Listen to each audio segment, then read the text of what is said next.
একটা মানুষের পেট দেখলেন এক একটা ঘরের মতো বড় বড়।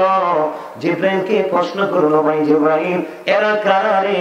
জিব্রাইল দেখে দেখে বলল, ইয়া রাসূলুল্লাহ, ইয়া হাবিবাল্লাহ, নবী গো, এরা হলো পৃথিবীর সুদখোর আর ঘুষখোর।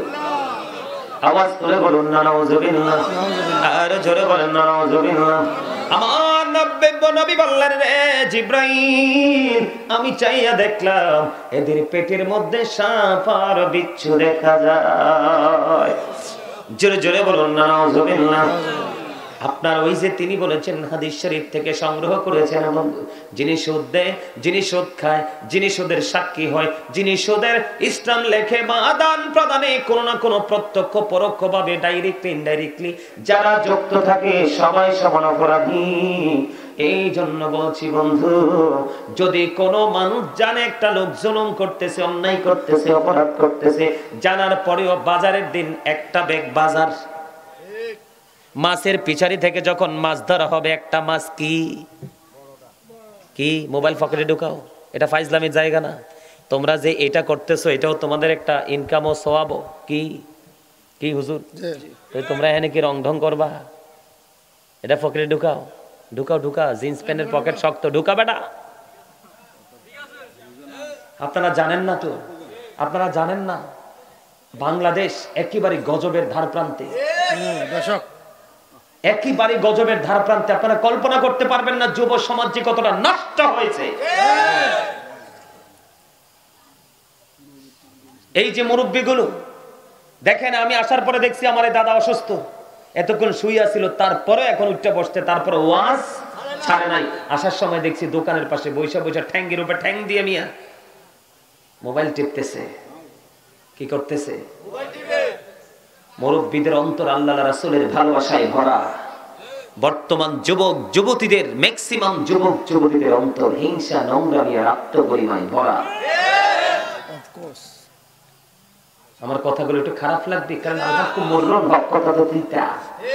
কি হক কথা তিতা হইলে কি হইছে? আল্লাহ কয় অকৌলু কাউলান সাদীদা, আল্লাহ বলে সে দা রাইট থিং। সত্য বলেছিলেন কে?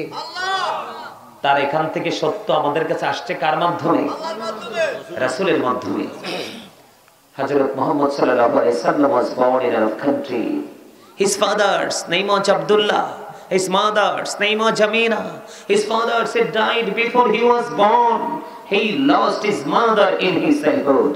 He was very truthful. আমার নবী ছিলেন শ্রেষ্ঠ সত্যবাদী।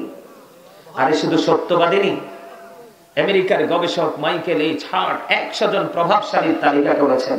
তিনি তালিকায় বলেছেন the 100 ranking of the most influential person in the history। 100 জন প্রভাবশালীর তালিকায় করার পরে তিনি সবচেয়ে সেরা চ্যাম্পিয়ন করেছেন আপনার আমার প্রাণের নবীকে। সুবহানাল্লাহ। ওয়া ইন্নাকা লাআলা খুলুকিন আযীম। You are good character। আমার নবী ছিলেন শ্রেষ্ঠ চরিত্রের, উত্তম চরিত্রের অধিকারী। আর আমরা সেই নবীর উম্মত হই, আমরা হচ্ছে ইউ আর ক্যারেক্টারলেস, চরিত্রহীন। কথা বলেন না কেন? জিনা করলেই শুধু চরিত্রহীন নয়, জিনার বাইরে অসংখ্য চরিত্রহীন হওয়ার জন্য রাস্তা খোলা। সেই রাস্তায় অলরেডি মুসলমান ঢুকে গেছে। কাকে? হিন্দু, খ্রিস্টান, বৌদ্ধ, ইহুদি, নাসারা, এদের ধর্মের কোনো অস্তিত্ব নাই, কারণ তাদের ধর্মের স্রষ্টা হলো শয়তান। কি? আর আল্লাহ বলতেছে আমাদেরকে, শয়তান is the eternal enemy of the believers. ঈমানদারদের প্রকাশ্য শত্রু হলো শয়তান।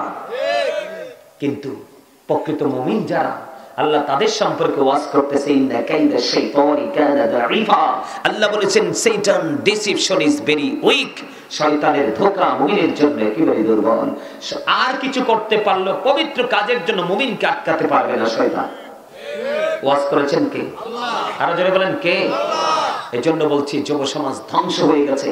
বাংলাদেশ একেবারে গজবের ধার প্রান্তে, শুধুমাত্র এই মোবাইল নামক অভিশাপ। কে নাম ভুল বলছি? পৃথিবীর খবরে তো নাই, তার নিজের খবরে তো নাই। কিছুদিন আগে আপনার ওই যে নোয়াখালী শ্যানবাগ এক রাস্তায় এক ছেলে সাইকেল করে যাচ্ছে, তো মোবাইলে কি লাগায়, লত এগুলো লাগাইছে, সাইকেল চাপতেছে, খবর নাই। ওই যে মিউজিকের তালে তালে রাস্তায় পাশে দিয়ে সিনজি এসে বাড়ি দিছে, বাড়ির সাথে স্পট ডেড, জানাত শেষ। এরকম অসংখ্য খেলা চলতেছে। বন্ধুরে আমার নবী, আপনার নবী সরকারে মদিনা, তিনি বলে দিয়েছেন, জানিয়ে দিয়েছেন, বন্ধু জানো তুমি একটা মানুষ সুদ খায়, এটা অনেক বড় অন্যায়, যেটা তার মায়ের সাথে জিনা করার সমান। তুমি জানার পরেও বন্ধু, একটা মাসের জন্য, একটা বাজারের জন্য, একটা পাঞ্জাবের জন্য, অথবা তোমার বাড়ির আঙ্গিনায় সমস্যা সমাধানের লক্ষ্যে তুমি অন্যায়কারীকে দিন দিন সাপোর্ট দিয়ে যাচ্ছ। আল্লাহর হাবিব বলে দিয়েছেন, সুস্থ মস্তিষ্কে অপরাধকে, জুলুমকে সাপোর্ট দেওয়ার কারণে আল্লাহর হাবিব জানিয়ে দিয়েছেন, তুমি যখনই সাপোর্ট দিয়েছ তখনই তুমি মুসলমান থেকে খারিজ হয়ে গেছো, তুমি আর মুসলমান নাই। এই জন্য বলেছি বন্ধু, দাহিয়াতুল কলবি একে কোন 70টা কন্যা সন্তান জীবিত কবর দিয়েছে। কয়টা? সর্বশেষে যেটাকে কবর দিয়েছে নাম ছিল জামিলা, এত সুন্দর বিবি কন্যাটাকে বন্ধু লুকিয়ে রেখেছিল। যখন মেয়েটা প্রাপ্ত হলো, সুন্দর ফুটফুটি চেহারা হলো, তখন বিবি মনে করেছে আমার স্বামী এই বাচ্চাটাকে দেখলে হয়তোবা তার মনের হিংস্রতা দূর হয়ে যাবে। তারপরেও বন্ধু মেয়েটাকে তার সামনে নিয়ে আসলো, কিন্তু ওই দাহিয়াতুল কলবির মনের ঘর থেকে হিংস্রতা বন্ধ হলো না। তাকে সফরের উদ্দেশ্য করে নিয়ে গেল, নিয়ে যাওয়ার পরে তাকে গর্ত খনন করে গর্তের মধ্যে ঢুকিয়ে তাকে পাথর নিক্ষেপ করে মেরে ফেললো। মেয়েটা বারবার বলেছে, বাবা বাবা গো, জীবনে কোনো দিন তোমার সামনে বাবার পরিচয় নিয়ে আসবো না, ছেড়ে দাও না, আমাকে পৃথিবী থেকে বিদায় করে দিও না। পাষাণ হৃদয়ে গলল না, বন্ধু সুন্দর ফুটফুটি কন্যাটাকে পর্যন্ত হত্যা করে দিল। হত্যা করার পরে বন্ধু তার হৃদয় রাজ্যে আল্লাহ রাসূলের ভয়, আল্লাহর ভয়ে বন্ধু প্রবেশ করলো। আমার নবী সরকারে মদিনা ইমামুল মুরসালিনের কাছে গেলেন ক্ষমা চাওয়ার জন্য। তখন আমার নবী বললেন, সত্যিকারের অর্থে যদি তুমি আল্লাহর কাছে ক্ষমা চাইতে পারো, তাহলে আল্লাহ রাব্বুল আলামিন তোমাকে ক্ষমা করে দিবে। তবে তোমার শর্ত আছে, রাসূলের সাথে তোমাকে পুনরায় আবার কথা বলে সব কিছু সমাধান করে রাসূলের সাথে পড়ে নাও মধুর কালেমা, জোরে জোরে কন্না সুবহানাল্লাহ। বন্ধুরে আমার মূল বিষয় আপনাদেরকে বোঝানোর বিষয় হলো, একটা একটা করে 69টা কন্যা সন্তান জীবিত কবর দেওয়ার পরেও তিনি ক্ষমা পেয়েছেন। বন্ধুরে আমার, জোহাইনা গোত্রের এক মহিলা, হাদিস শরীফের মধ্যে এসেছে, জোহাইনা গোত্রের এক মহিলা ব্যভিচারের মাধ্যমে বন্ধু সন্তান ধারণ করলো। সন্তান ধারণ করার পরে তার বাবা মা নবীজির কাছে নিয়ে আসলো। নবীজির কাছে যখন নিয়ে আসলো, নবীজির কাছে নিয়ে আসার পরে বন্ধু নবীজি তাকে অর্ডার করলেন, তুমি তোমার কন্যাকে নিয়ে বাড়িতে চলে যাও। বাড়িতে চলে গেলেন, সুন্দর করে তাকে লালন পালন করতে থাকো, তার সেবা যত্ন করতে থাকো। বাচ্চা যখন প্রসব করবে, বাচ্চা প্রসব হওয়ার পরে আমার কাছে তাকে নিয়ে আসবে। লালন পালন করতে লাগলেন বন্ধু, লালন পালন করতে করতে বাচ্চা প্রসব হলো।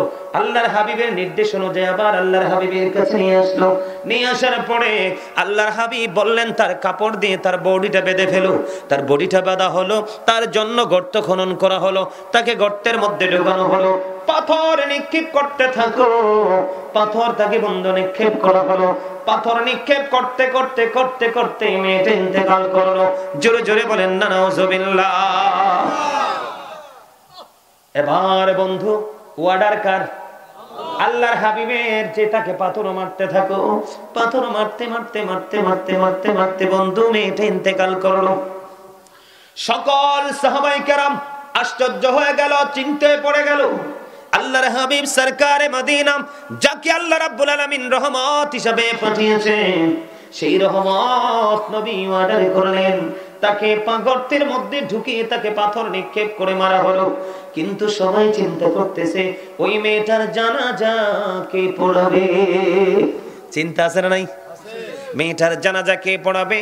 সে তো অত্যন্ত নোংরা কাজ করেছে, পাপ কাজ করেছে, যাকে নবীজির নির্দেশে পাথর নিক্ষেপ করে মারা হলো। বন্ধু পরক্ষণে দেখা যায় আপনার আমার প্রাণের নবী মহিলা জানাজার জন্য ইমাম হয়ে গেল। আর জোরে বলেন না সুবহানাল্লাহ। বন্ধু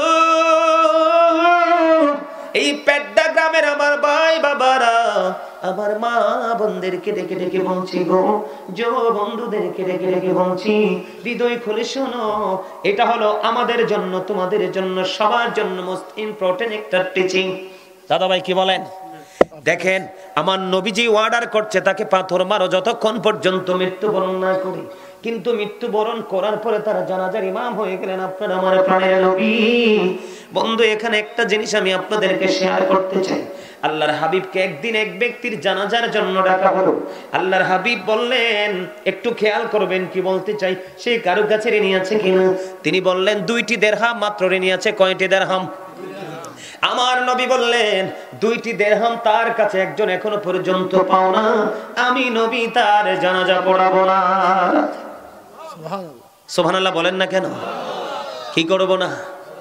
আমি নবী জানাজা পড়াবো না। বন্ধু সবাই চিন্তায় পড়ে গেল। হযরত কাতাদা রাদিয়াল্লাহু তাআলা আনহু বললেন, ইয়া রাসূলুল্লাহ, ইয়া হাবিবাল্লাহ, নবী, নবী গো, আমি তার ঋণ পরিশোধের দায়িত্ব নিলাম, তারপরে আপনার আমার প্রাণের নবী ওই ব্যক্তির জানাজা পড়াতে রাজি হলো। এখানে নিয়ে আসার কারণ হলো বন্ধু 2টি টাকা মাত্র এক ব্যক্তি তার কাছে পাবে, এই জন্য নবীজি জানাজা পড়াইতে রাজি হয়নি। আর ওইদিকে মেয়েটা ব্যভিচারের মাধ্যমে সন্তান ধারণ করলো এবং সন্তান প্রসব করলো, পাথর নিক্ষেপ করে গর্তের মধ্যে তাকে ঢুকিয়ে মারা হলো। তারপরেও কেন গো নবী স্বেচ্ছায় তার জানাজায় রাজি হয়ে যায়? চিন্তায় পড়ে গেল বন্ধু। নবীজি জানাজার কাজ সম্পূর্ণ করে ফেললেন। কেউ তো সাহস করে না, কেমন করে গো প্রাণের নবীকে প্রশ্ন করব। নবীকে প্রশ্ন করার মতো এত বড় দুঃসাহস কারণে নেই। হযরত ওমর অত্যন্ত দূরদর্শী ছিলেন, অত্যন্ত সাহসী ছিলেন বন্ধু। হযরত ওমর সব কাজ সম্পূর্ণ করার পরে এবার হযরত ওমর প্রশ্ন করলো, নবী গো, ইয়া রাসূলুল্লাহ, ইয়া হাবিবাল্লাহ, নবী গো, জানতে বড় মনে চায়, আপনি অর্ডার করলেন তাকে মারার জন্য, আবার আপনি তার জানাজা পড়াইলেন, নবী গো রহস্য কোথায় উদ্ঘাটন করতে হবে।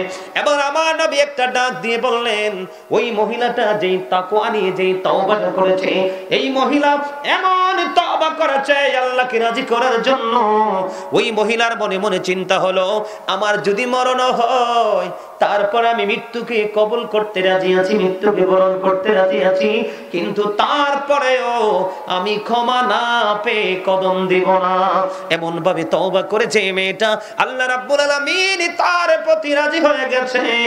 তার তওবাটা এতটাই বন্ধু গুরুত্বপূর্ণ এবং গ্রহণযোগ্য ছিল। মদিনার 70 জন পাপীকে যদি মদিনার 70 জন পাপীকে যদি ওই একটা মহিলার তওবাটা ভাগ করে দেওয়া হয়, 70টা পাপীর ক্ষমার জন্য যথেষ্ট হয়ে যাবে। সুবহানাল্লাহ। আর জোরে জোরে বলুন না সুবহানাল্লাহ। বন্ধুরে আমার, হৃদয় খুলে শুনতে হবে, ব্রেইনে ঢোকাতে হবে। এই কান দিয়ে শুনে ওই কান দিয়ে বের করে দিলে হবে না। এই জন্য আল্লাহ রাব্বুল আলামিন বলেছেন, ইয়া আইয়ুহাল্লাযীনা আমানু তুবু ইলাল্লাহি তাওবাতান নাসুহা। লবণ ছাড়া খাবারের মতো হইছে। আল্লাহু আকবার। কিসের মতো? লবণ ছাড়া খানার মতো হইছে। মজা নাই। এই তো আমার দাদাই কইছে মজার কথা। কি কি মনে করতেছেন? কাঠি কাঠি কারি ঘুড়ি বানাकर उड़ाता है आसमान में, घुड़ी बेचारा क्या करेगा, রশি মওলা কা হাত মে। বুঝছেন নি? হ্যাঁ বুঝছেন? আপনার আমার দেহটা হলো কাগজের ঘুড়ির মতো, রুহুটা হলো রশির মতো। কিসের মতো? রুহুটা হলো কিসের মতো? আল্লাহ রাব্বুল আলামিন আজরাইল হলো নাটাই, আজরাইলকে অর্ডার করেছে, নাটাইয়ের মধ্যে রশিটা লাগাইয়া টান দাও। বন্ধু যেমনি করে কাগজটা কাইটা ঘুড়ির মধ্যে রশিটা লাগাইয়া মালিক ছেড়ে দে, ঘুড়ি মনের আনন্দে উঠতে থাকে। মালিকের যখন সময় হয় মালিক নাটাই ধরে টানতে থাকে রে, ঘুড়ি মালিকের হাতে আসতে বাধ্য। ঠিক তুমি আমি আমরা সবাই বন্ধু ঠিক কাগজের ঘড়ির মতো, আত্মাটা হলো রশির মতো, আজরাইল হলো নাটাইয়ের মতো। আজরাইল অর্ডার করতে দেরি, আল্লাহ রাব্বুল আলামিন তাৎক্ষণিকভাবে প্রাণ পাখি নিয়ে যেতে দেরি করবে না। এই জন্য আল্লাহ রাব্বুল আলামিন বলে দিয়েছেন, যখন তোমার কেউ ছিল না তখন ছিলাম আমি, এখন তোমার সব হয়েছে পর হয়েছি আমি। যখন তোমার কেউ রবে না রব শুধু আমি, আমার কাছে আসতে হবে মনে রেখো তুমি। তোরা চাসনি কিছু কারো কাছে খোদার মদদ ছাড়া, অন্যের ওপর ভরসা ছেড়ে নিজের পায়ে দাঁড়া। জোরে জোরে কন্যা ঠিক না রে? আপনি মরে যাবার পরে আপনার সন্তান হাদিয়া পাঠাবে, স্বপ্নেও কল্পনা দেখেন না। যেই দুনিয়া আসছে আপনার সন্তান বলবে বাবার কবর জিয়ারত করা বেদাত, যাওয়া তো থাক দূরে। এই জন্য বলছি এখনো সময় আছে বন্ধু, জোগাড় করে কবরে যান বন্ধু। উপায় নাই, পদ্মা মেঘনা যমুনার তীরে কত ঢেউ চলে যায় আসে না তো ফিরে। বলেন পদ্মা মেঘনা যমুনার তীরে কত ঢেউ চলে যায় আসে না তো ফিরে। আমিও চলে যাব এমনি করে, আসবো না কভু ফিরে। বলেন পদ্মা মেঘনা যমুনার তীরে কত ঢেউ চলে যায় আসে না তো ফিরে। আমিও চলে যাব এমনি করে, বলেন আমিও চলে যাব এমনি করে, আসবো না কভু ফিরে। বলেন পদ্মা সবাই কত ঢেউ চলে যায় আসে না তো ফিরে। মারহাবা বলেন, ঠিক না বেঠি? আরে জোরে। আমার প্রাণ পাখি রে, আমার কালো ময়না রে, একদিন তো যাইবা পাখি ওড়িয়া, একদিন তো যাইবে পাখি ছাড়িয়া। বলেন আমার প্রাণ পাখি রে, আমার কালো ময়না রে, আমার প্রাণ পাখি রে, একদিন তো যাইবা পাখি ছাড়িয়া, একদিন তো যাইবা পাখি ওড়িয়া। বড়ই পাতার গরম পানি গোসল করাইয়া আনি, সাদা কাপড় দিবে তোমায় পরাইয়া, সাদা কাপড় দিবে তোমায় পরাইয়া। আমার প্রাণ পাখি রে, আমার কালো ময়না রে,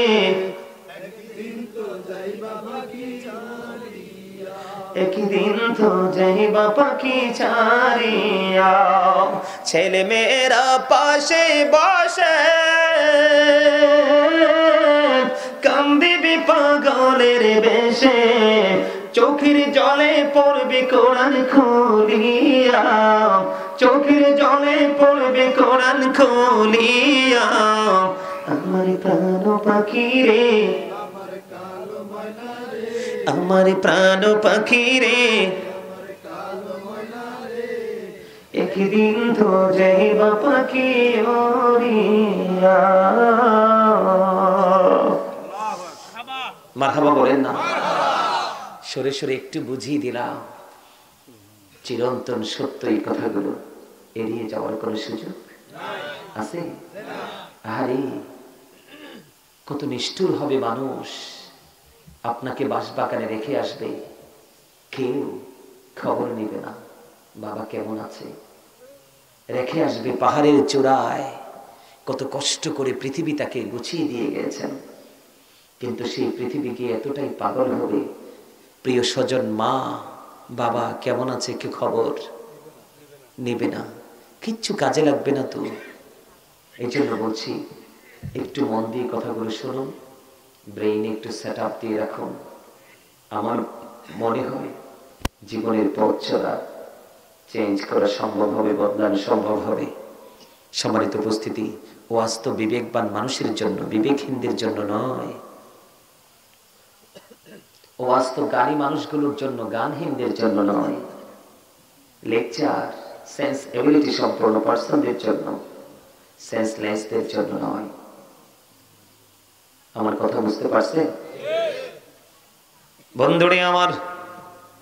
বেবিচারের মাধ্যমে সন্তান ধারণ করলো, প্রসব করলো, তারপরেও যদি নবীজি তার ইমাম হয়, তাহলে ওর চেয়ে দামি আর কে হতে পারে? ঠিক না ঠিক? তাহলে তার পাওয়ারটা, মর্যাদাটা বাড়লো কেমন করে? শুধুমাত্র তওবা, আল্লাহর কাছে ক্ষমা চাওয়ার কারণে। জোরে জোরে বলুন না সুবহানাল্লাহ। বিরক্ত হন? আরেকটু কি এই বিষয়টা নিয়ে আরেকটু কথা বলবো?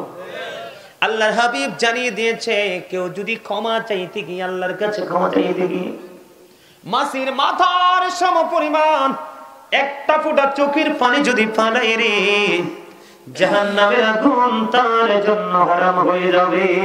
সুবহানাল্লাহ। জোরে জোরে বলুন না সুবহানাল্লাহ। বন্ধুরা আমার, ধরেন আপনার একটা ওট নিয়ে আপনি সফরে বের হলেন। হাদিস শরীফের মূল ভাষাটা কি? আপনি যখন সফরে বের হলেন, সফরে বের হওয়ার পরে বন্ধু হঠাৎ করে আপনার ওটটা হারিয়ে গেল। উটের পিঠে আপনার খাবার দাবার, পোশাক আশাক, পানীয় সব কিছু উটের পিঠে। আপনি বন্ধু খুঁজতে খুঁজতে খুঁজতে খুঁজতে পাগল হয়ে গেলেন। ওট হারিয়ে যাওয়া মানে আপনার সব হারিয়ে যাওয়া। আপনি কোনোভাবে ওটটাকে খুঁজে পাচ্ছেন না, ক্লান্ত হয়ে একটা গাছের ছায়ার নিচে আপনি তন্দ্রাচ্ছন্ন হয়ে বসে রইলেন। হঠাৎ করে চোখ খুলে দেখলেন আপনার ওটটা আপনার কাছে এসে হাজির হয়ে গেছে। কি হয়ে গেছে? তখন আপনি খুশি হবেন নাকি বেজার হবেন? আমার নবী যে বলেছেন, হারিয়ে যাওয়া ওট ফিরে পাওয়ার পরে ওটের মালিক যত বেশি খুশি হয়, তার চেয়েও বেশি খুশি হয় বান্দা পাপ করার পরে যখন আল্লাহর কাছে ক্ষমা চায়। জোরে জোরে বলুন না সুবহানাল্লাহ।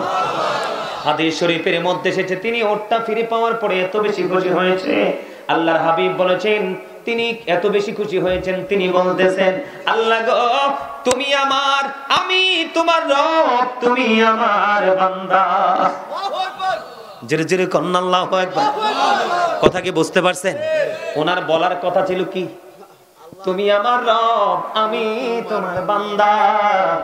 কিন্তু উনি উটটা ফিরে পাওয়ার পরে এত বেশি খুশি, এত বেশি আনন্দিত হয়েছে, তিনি বলেছে আমি হইলাম তোমার রব, তুমি আমার বান্দা। জোরে জোরে বলুন না আল্লাহু আকবার। খবর মজার না বন্ধুরে আমার? বোঝানোর জন্য বলছি। আমি আপনাদেরকে আরেকটা হাদিস শরীফ বলছি, রাবের কথা বলবো না, আপনারা মনটা দিয়ে শোনেন। এক ব্যক্তি বন্ধু 99টা খুন করলো। কয়টা?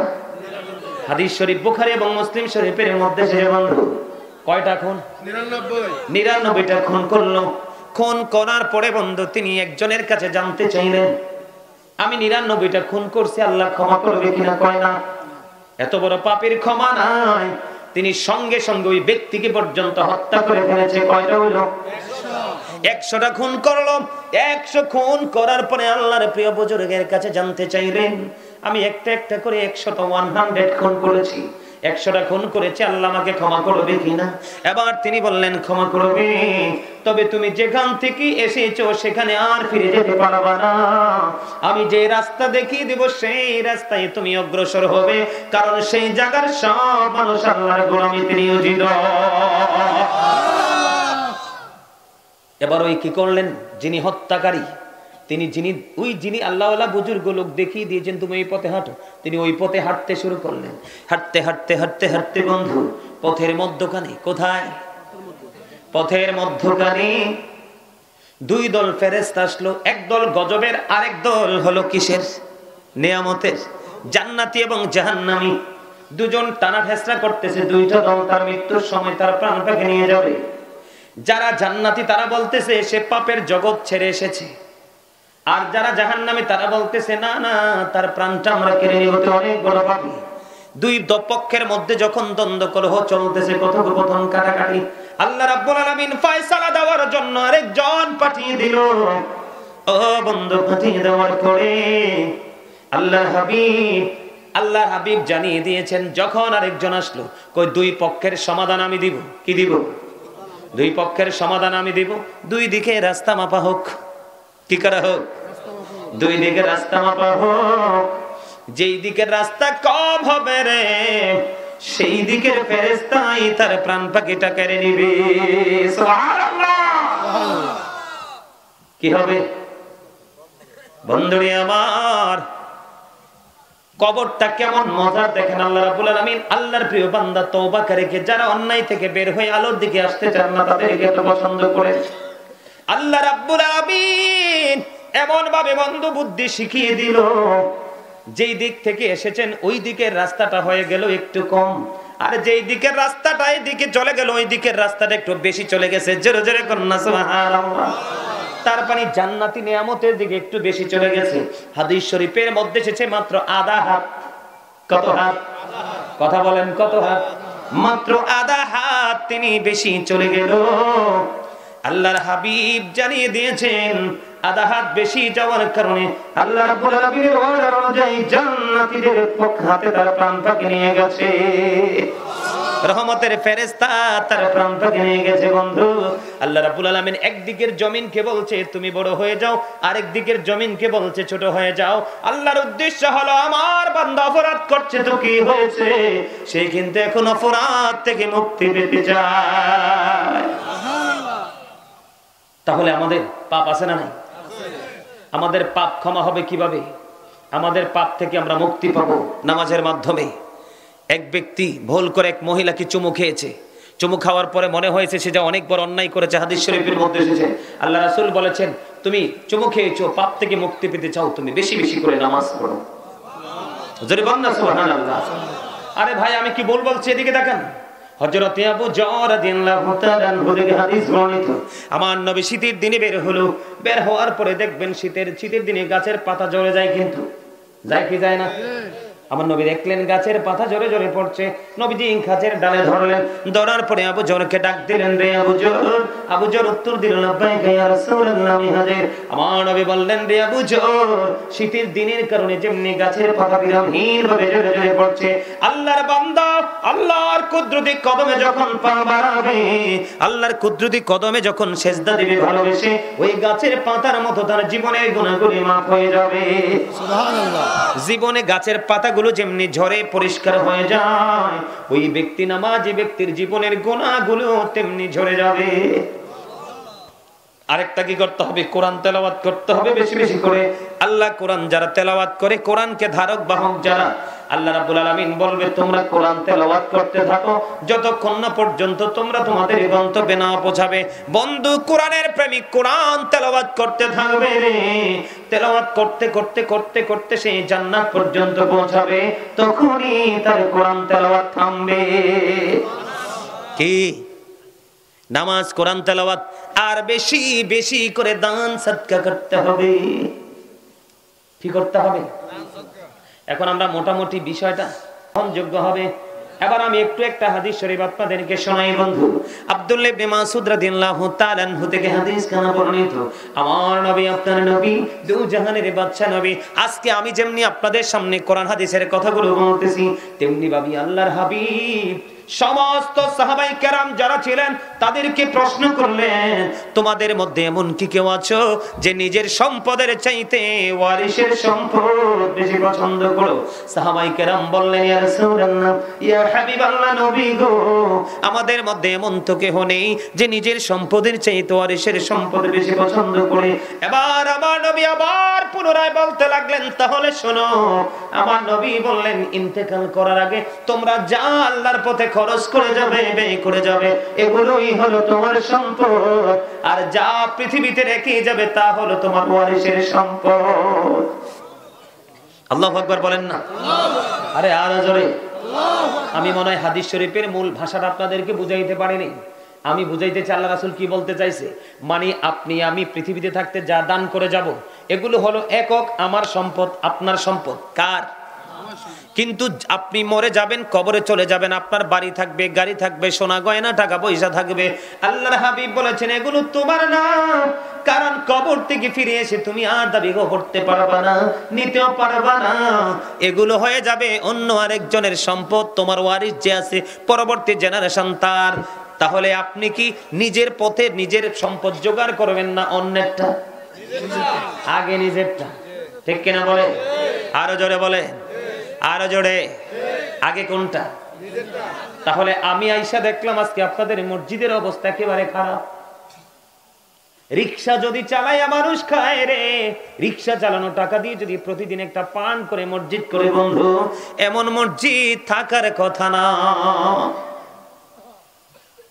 আপনারা তো জানেন না, হাদিস শরীফের মধ্যে এসেছে, আল্লাহর হাবিব বলেছে পৃথিবীর বুকে ছোট্ট হোক বড় হোক, মাটি দিয়ে হোক, টিন দিয়ে হোক, আর বিল্ডিং দিয়ে হোক, কেউ যদি দুনিয়ায় মসজিদ বানায় রে, আমার আল্লাহ খুশি হইয়া ওই মসজিদ বানাই যিনি সাপোর্ট দিয়ে তাকে হেল্প করে থাকে, তাদের জন্য আল্লাহ জান্নাতে ঘর বানায়। আপনি আমি কি চিরকাল থাকতে পারবো? আরো জোরকাল থাকতে পারবো? আমার মোবাইলটা তো আমার পিচ্চির কাছে। আমার গ্রামে 30 বছরের একটা পুরনো মসজিদ, আপনারা অনলাইনে কি আমার আলোচনা শোনেন কিনা এখানকার মানুষ আমি জানি না, শোনে? আপনারা কি দেখছেন অনলাইনে একটা মসজিদ আসছে, ভিডিও দেখছেন? এই মসজিদটা 30 বছর পরে, মসজিদের পাশে বিশাল একতলা বিল্ডিং, কত সুন্দর। পাশে ও পাশে বিল্ডিং, বড় বড় ছাদ দিয়ে বহুতল ভবন হচ্ছে। মসজিদে মিটারও নাই, কি নাই? মসজিদে মিটার নাই। মসজিদের মাটির দেয়াল ভেঙে যাচ্ছে, চালগুলো ভেঙে পড়তেছে। মানে এই বছর মানুষ নামাজ পড়ার মতো কোনো ব্যবস্থাই, জানালাগুলো একবারে গুণ খাইতে খাইতে একবারে ধ্বংস করে দিছে। আমি দীর্ঘদিন প্রায় 8-10 বছর পরে আমি আমার গ্রামে গেছি, দীর্ঘ 8-10 বছর পরে যাওয়ার পরে আবার মুরব্বী থাকে না কিছু প্রেমিক, ওরা তো জড়ায় ধরছে, বাবা আমাদের মসজিদে তো মিটার নাই। 1 সপ্তাহ পরে মিটারের টাকা পাঠিয়ে দিলাম, মিটার নামাইল, ওরা তো মহা খুশি। এবার ধরছে আমার এক চাচা, মানে কানতেছে আর বলতেছে, বাবা মরার আগে কি মসজিদ দেখে মরবো না? যেখানেই যাই সেখানে মসজিদ দেখলে অন্তর শীতল হয়। তখন আমার গ্রামের মসজিদের দিকে আমি তাকাই থাকি, আহারে কয় কোনোদিন স্বপ্ন তো থাক দূরে, দুঃস্বপ্নও দেখিনি যে আমার এই গ্রামে মসজিদ হবে। আমি গুনাহগার, আল্লাহ আমাকে হয়তো কবুল করছেন, আখান্দা মানুষ। আজকে 6 মাস চলতেছে, এই মাসে কয় মাস? 6 মাস রানিং চলতেছে। আশা করি আগামী 1 মাসের মধ্যেই আমরা মসজিদে জমা পড়তে পারবো। আমি গুনাহগার। যেই বাজেট নিয়ে নামছিলাম, বাজেট 2 গুণ ছাড়িয়ে গেছে, তারপরে হতাশ হইনি। কি হইনি? আল্লাহু খায়রুল মাকিরিন, আল্লাহ শ্রেষ্ঠ ক্ষমতার মালিক, কৌশলের মালিক। আল্লাহ বলে কোন হয়ে যাও, ফায়াকুন হয়ে যাবে, অস্বীকার করতে পারবো? সে বিশ্বাস নিয়ে গিয়েছি। কত সুন্দর মসজিদ, একবারে দেখবেন। আপনারা যেহেতু অনলাইনে আছেন, দেখবেন আমার খুব শখের এইটা জিনিস, খুবই ভালো লাগে এবং ভালোবাসার জিনিস। আমি দেখবেন এটা অনলাইনে দিব, যেদিন উদ্বোধন করব, বিশাল আকারে আমরা মাহফিল করে উদ্বোধন করব জুমার মাধ্যমে। সম্মানিত উপস্থিতি, আপনাদেরকে আজকে বলে গেলাম, দেখবেন দৃষ্টিনন্দন একটা মসজিদ হবে। ডিজাইনটা একেবারে অত্যাধুনিক। কারণ আমি মনে করি আমি আজকে যা অর্জন করেছি তা রেখে যাবো, একটাও পাঞ্জাবির কোনায় করে নিতে পারবো না, নিলেও কাজে লাগবে না। কারণ ফেরেশতারা তো ঘুষ খায় না। খায় ঘুষ খায়? আরে জোরে, খায় ঘুষ খায়? দেওয়া যায়? নাউজুবিল্লাহ, নাউজুবিল্লাহ। তা আমি বিশ্বাস করি আমার এটাই সঙ্গী। কিছুদিন আগে আমার একটা জ্বর হয়েছে খুব বড়, তো এত জ্বর হয়েছে পাশের রুমের কাউকে আমি ডাকি নাই। মানে আমি একটু পরে পরে শুধু ওয়াশরুমে যাই আর হাত মুখ ধুই, কারণ জ্বর যখন আসবে তখন ঠান্ডা কাপড় দিয়ে মুছবেন, জ্বর কন্ট্রোলে থাকবে। জ্বর মানেটা কোনো রোগ নাই, তাপ। কি পরে আমি মনে মনে করি, আল্লাহ কি নিয়ে যাব কবরে, মনে হয়েছে কিছুই করি নাই। পরে যখন আমি আমার মসজিদের দিকে তাকাইছি, তখন আমি বললাম, শক্ত একটা খুঁটি আছে, আল্লাহর কাছে দেখুন আল্লাহ এটা করেছি। আলহামদুলিল্লাহ বলেন না? আল্লাহ কিন্তু আপনাকে আমাকে একটা উসিলা দিয়েই মুক্ত করবে, উসিলা দিয়ে জান্নাতে যাওয়ার ঘোষণা দিবে। কথা কি বুঝতে পারছেন?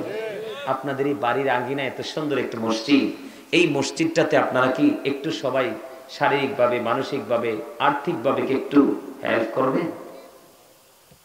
আল্লাহ রাসূল বলেছেন, পৃথিবীতে তোমরা 2 দলের সাথে কম্পিটিশন করো। কয় দল? একটা হলো ধর্মীয় শিক্ষায় শিক্ষিত হয়ে দানের কাজে নিজেকে নিয়োজিত রেখেছে, সমাধান করতেছে। বন্ধু, আমাদের দেশে অন্যায় হয় না? অন্যায় হয়, অপরাধ হয়, জোর জুলুম হয়। এগুলোর অবসানের জন্য সমাজের সুশিক্ষিত মানুষ কাজ করে, ঠিক না ঠিক? আল্লাহর হাবিব বলেছেন আরেকটা দল হলো তোমার সমাজের মধ্যে, তোমাদের মধ্যে এমন একটা দল থাকবে, এমন একটা লোক থাকবে, সেটা ধনী, শুধু ভালো কাজে কাজে ব্যয় করে থাকে। আজকের এই মাহফিলের প্রধান মেহমান জনাব মোহাম্মদ শওকত সাহেব, বিশিষ্ট সমাজসেবক ও দানবীর পেড্ডা। আমার ভাই শওকত কত দিয়ে গেছে? 25 দিয়ে গেছে, 25 বাকি। উনি 25,000 টাকা নগদ দিয়ে গেছে, আর 25,000 টাকা তিনি পড়ে দিবে। জোরে জোরে বলেন না মারহাবা। আল্লাহ আমার ভাই শওকতকে তুমি কবুল করে নাও। আল্লাহ তার জীবনের গুনাহগুলো মাফ করে দাও। আল্লাহ তার হায়াতের মধ্যে তুমি বরকত দিয়ে দাও। আসমানি বলে আসমানি, জমিনি বলে জমিনি, হাওয়াই বলে হাওয়ার সাথে তুমি মিশাইয়া দাও। আল্লাহ তার মা বাবা দুনিয়ায় বেঁচে আছে, মা বাবাকে তুমি নেক হায়াত বাড়াইয়া দাও। জীবনের গুনাহগুলো তুমি মাফ করে দাও। আল্লাহ তোমার কুদরতে তুমি দিলাম জামিন হয়ে যাও। তার আপন স্বজন যারা কবরে, প্রত্যেকের কবর আযাব কিয়ামত পর্যন্ত তুমি বন্ধ করে দাও। আল্লাহ তার ইনকামের মধ্যে অনেক বেশি বরকত দিয়ে দাও। জোরে জোরে কন্যা আমিন, আমিন। আর জোরে আমিন, আরেকটু মহব্বতে আর আছেন কি? দাঁড়ান, যার যার তৌফিক অনুযায়ী। এটা একটা সৌন্দর্যের জায়গা। প্রধান অতিথি কই? ফয়জুল ইসলাম সাহেব, বিশিষ্ট সমাজসেবক, দানবীর পেড্ডা, উনি কোথায়? 20,000 দিবে। আল্লাহ গো, আজকের মাহফিলের প্রধান অতিথি জনাব আলহাজ মোহাম্মদ ফয়জুল ইসলাম সাহেব, বিশিষ্ট সমাজসেবক ও দানবীর পেড্ডা, তিনি 20,000 টাকা দিয়ে প্রতিশ্রুতি দিয়েছে। আল্লাহ কবুল করো, মঞ্জুর করো গো। আল্লাহ তার দানকে তুমি কবুল করে নাও। তার জীবনের গুনাহগুলো মাফ করে দাও। মনে যত আশা সব আশা তুমি পুরা করে দাও। আজকের দানের খবর সোনার মদিনায় তুমি পৌঁছায়া দাও। আল্লাহ মেহেরবানি করে কাপন স্বজন যারা কবরে, প্রত্যেকের কবর আযাব কিয়ামত পর্যন্ত তুমি বন্ধ করে দাও। তানভীর মাহতাব রোহন, তার আব্বা রোহের মাকসুদের জন্য 50,000 টাকা আসছে, 5,000 টাকা নিজের নামে নগদ দিয়েছে। তানভীর ভাই কোথায়? ঢাকাতে। আব্বা মারা গেছে। এটা জনাব মোহাম্মদ তানভীর মাহবুব রোহান, বিশিষ্ট সমাজসেবক ও দানবীর। উনি বাবা মা আছেনি? মা আছে, বাবা নাই। আব্বা নাই, মা আছে। বাবা নাই, মা আছে। আব্দুর রহমান সাহেব, ওনার মায়ের রূহে মাগফিরাত কামনা করে আমার ভাই রোহান সাহেব দিবেন 50,000 টাকা। ওনার নিজের নামে উনি নগদ দিয়ে দিয়েছেন 5,000 টাকা। আল্লাহ গো, আমার ভাই তানভীর মাহবুব